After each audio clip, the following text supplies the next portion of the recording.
Hey everybody, Marcus C. Williams here, and I'm running for City Council this year, and today we're going to talk about public safety from a different aspect, from firearms ownership. So real quick, hit the like, hit the share button, and get this out to more people so that they can see it, and do drop some comments because that helps the algorithm, but I could really use your guys' help to collect some signatures so that I can get on an independent line this year. It's going to be called the Community First Line because I believe that the community should be the priority of our elected officials. So we're going to jump into it, but the website is Marcus4Rochester.com. That's Marcus4Rochester.com. You can volunteer right there and you can donate there too. And even if you're not local, you can donate right on there. So you guys, in Rochester, we have a serious crime problem. Like, the crime is completely out of control.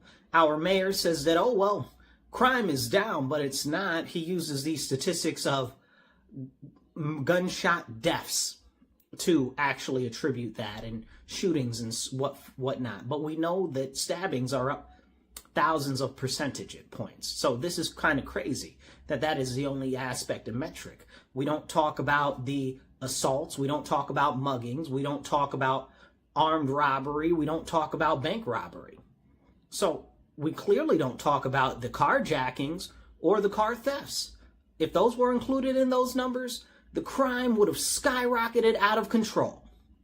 There are even videos of a individual who is a considerably, let's say, anti-police is the nicest way I could put it, individual who's locally here in politics the other day that said, yes, the crime in Rochester has grown over 300% compared to the amount of crime growth in other areas of the same size across the nation in the same time. And I said, you know, you're the same person that pushed to defund and deprioritize the police. So to hear you saying something like that, that's real crazy. And they just said this the other day. I'm not going to talk about the individual, but it has been said, and some of you, I'm sure, know who said it. So this is something serious that's facing us every day, that's continually, chronically neglected. You pick up the phone, you call 911. Sometimes nobody picks up for a long time. I've called 911 before, maybe 5-10 minutes goes by. I've actually waited on hold for them up to 15 minutes before somebody came on the line before. It's absolutely crazy. So this is a regular occurrence. If you're not familiar, in Rochester right now, Monroe County's 911 hub, they're drastically understaffed. People are working 6 days, 12, 13, 14 hours a day, and it's really bad. You can imagine how stressed out you'd have to be if you're working that type of a job at an emergency center and people are just constantly calling with emergencies all day long, and you got to work 12 plus hours a day, 6 days mandatory. Like, that's crazy. So if you can, definitely apply for the 911 Emergency Services Center because they need help bad. But the point there is, you might not get anybody on the phone for a while. And then if you do, then they have to dispatch somebody to you. So imagine this, if you will. You're at home, it's you, you've got 2 kids, and you hear somebody at the door. Banging, banging, banging. It's dark, it's night, and they're trying to get in. And you're like, oh my goodness, what's going on? This is not cool. Let me call the police. And you're trying to get through, But before you can get somebody on the line and to get the police dispatch, they're already in the house. Now, at this point, all you can do is try to either get out of the house and protect the children or fight. Now, we know that we've seen a number of different sad instances where people have tried to get away from criminals that have broken in, or criminals inside their businesses where they are unarmed and the criminal is armed, normally with not just a gun that's illegal in New York State, but also a gun that you couldn't even get in New York State if you tried legally. And this is a serious issue. So what are you, to use a stick? Use a knife? What is the old adage? You brought a knife to a gunfight? You know, this is the very serious nature of the area that we live in. And illegal firearms are more prevalent, especially in high-impact communities and underserved communities, than legal firearms are, than law-abiding citizens who own firearms are. And we deserve to be able to protect ourselves. Because the fact is, if you were a parent and you did have 2 children and somebody was trying to break into your house, the police probably wouldn't get there on time. And that's if 911 answered immediately and if the police got dispatched immediately. Could you imagine if somebody was trying to do armed robbery on you in the middle of the street? You wouldn't even have time to call the police. So this is a serious aspect of public safety that we don't talk about, that should be talked about. Firearm ownership. I believe very firmly in the Second Amendment, and I believe that people should, in general, be peaceful. But I do know for a fact that if there is a criminal or a bad person or somebody who is truly villainous, that their intent is not good at all. And they will do things to you that are completely outside of the confines of legality. Because, as many people like to say, criminals don't care about laws. Well, with that being said, that shows you that criminals don't care about firearms laws. They're not out here running around with registered firearms that are registered to them in their name and to their address. So why are the laws in our city and our state so repressive and harmful to individuals who just want to protect themselves, their family, and their property? I don't think that that's okay. And I know there are a lot of people out there that say, oh, well, nobody should own a gun. I don't agree with that statement, but let's be real. We don't live in that type of a country, and we don't live in that type of a world. There are really bad and truly villainous people out there that have no good intent for you or for anybody else but themselves. And some of them have complete disregard for themselves as well. We've got a number of really, truly psychopaths running amok in our streets right now. You can see some of them just driving up on the curb and trying to run over small children with vehicles. What type of humans do stuff like that? More or less those who are beating up old ladies at bus stops to take the pocket change out of their purse. A couple of years ago, we had a sad instance where there was a young man, and he was like, what do you call him, mentally disabled or whatever the case is. Like, he was all right, and he could do stuff, right? But he wasn't, I don't know, not the most able-minded individual, right? I'm trying to phrase it nicely, right? So he went to the corner store, and they robbed him outside the corner store for I think his mom gave him something like less than $20. I can't remember what it was exactly. But they shot him and they killed him. So that just shows you that there are truly villainous people. Truly villainous, bad people.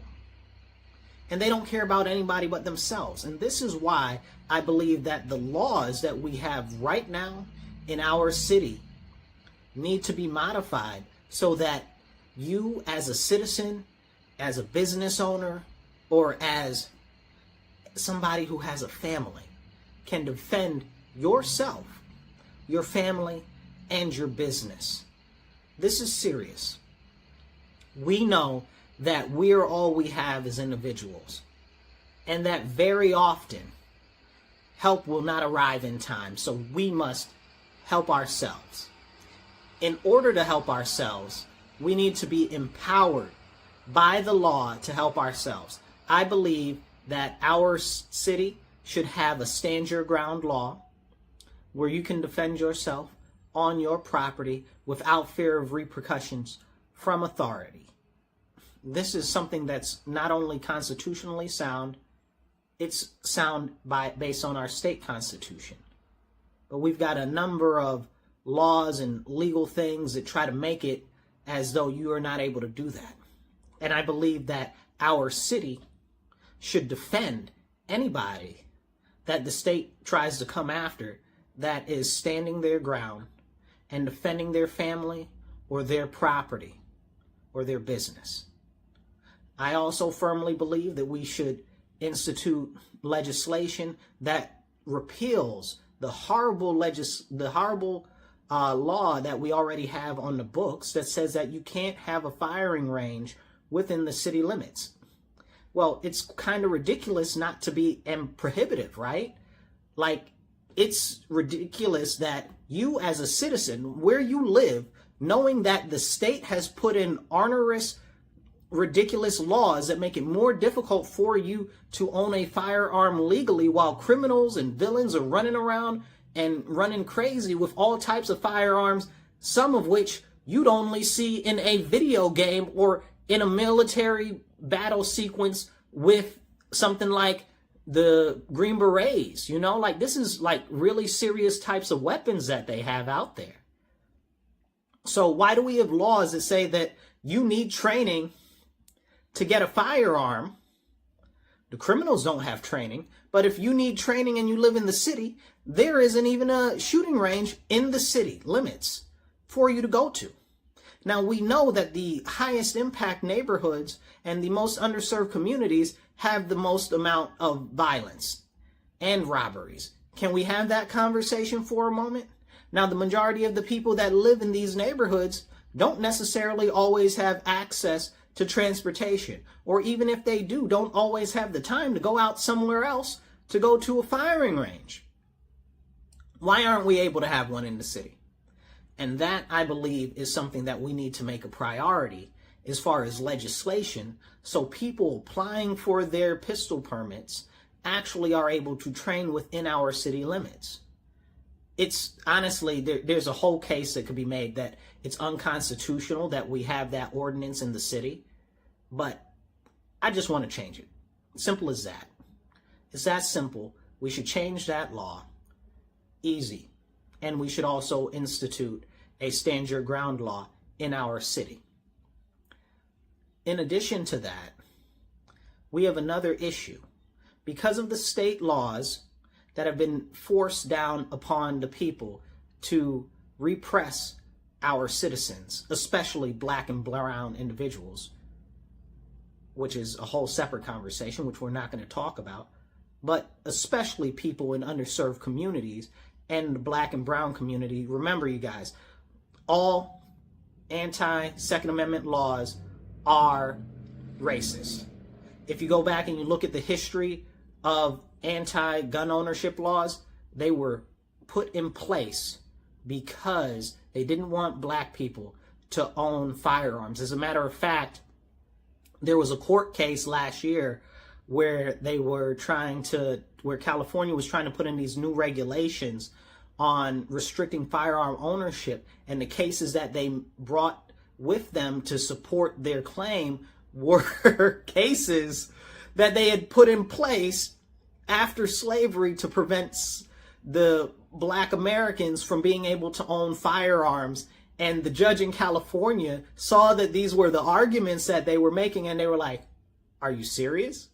Like, this is your argument? So that just goes to show you that the background behind all anti-firearm ownership legislation is racism and disenfranchisement of the American citizen and our Second Amendment rights. I believe very firmly in firearm safety. Okay. I believe very firmly that people should be able to train. And that is something that we need to make sure can be done here locally in our area where we live. It doesn't make any sense that you're not able to do that. With that being said, I would also propose legislation for it to be attached to the budget that anybody in the city limits that is able to get their pistol permit after they go through the completion of their pistol permit, will be reimbursed all costs and fees for said pistol permit. That's very important to me. The Second Amendment is your right that is protected by the Constitution. It is a God-given right. The Bill of Rights, as many people know, is the core of our Constitution. But the Bill of Rights there isn't to give you rights. It's there to protect your God-given rights, your natural rights as a natural-born citizen. So these are very important rights. So why are we paying for our rights? I'm not really going to go into state politics on that issue, but the fact of the matter is you shouldn't have to pay for something that is in our Bill of Rights. It's literally number 2. And it says right with it, shall not be infringed. And we know now more than ever with the delay times for police response, where many times you'll see, even in my community, I live in Genesee section, you'll see they'll have like 10 to 15 high priority calls holding. I remember one time last summer, and Lake section had like 37 high priorities holding. I don't even know how you get that high. Like, that's a crazy amount of crime. You know, that's very, very serious. So we as citizens, as business owners, as people who want to protect their own life, their own liberty, and their family, we should be able to defend ourselves. But more so than that, our local government should remove all bars to us being able to not just express our Second Amendment rights, but also the limitation and roadblocks that have been put in the way to us actually using our rights should be removed as much as possible by our local government. You might ask yourself, well, why haven't they done that before? Well, it's clear they won't even push to lock up criminals. Why would they do that? You understand? There's a complete disconnect between the majority of citizens and our local government. It's clear that you don't matter to city council, but you matter to me. And that's why I'm running for city council. So I encourage you, go to my website, volunteer, donate, do whatever you can. It's Marcus4Rochester.com. That's Marcus4Rochester.com. And we can really make a real difference in our community, because I believe in you, and I believe that you should be prioritized. I know there are many people out there that are like, well, I don't think anybody should own a firearm. Well, good. You don't own a firearm then. Don't own a firearm. That's fine. You don't. But stop trying to stop other people from owning a firearm. I don't do drugs. Am I supposed to tell people, oh, you should stop smoking marijuana? Like, what type of a reasoning is that? If that's what we're doing, right? This is a very serious issue that people try to make a moral issue when it's not a moral issue. It's a right to self-determination, to self-defense, and to be able to adequately defend yourself from the evil that exists in our actual area, and not just the area, in the world. This is what we're dealing with, and we deserve better. So I encourage you, go to my website, please volunteer. Right now we're working on collecting signatures to get an independent line on the ballot called the Community First Line. Please volunteer, help us collect signatures, make phone calls, whatever you can do, and you can donate right there online. I appreciate you guys. Remember, stand up, speak up, and don't shut up. Take action. Be blessed and be well. Catch you later.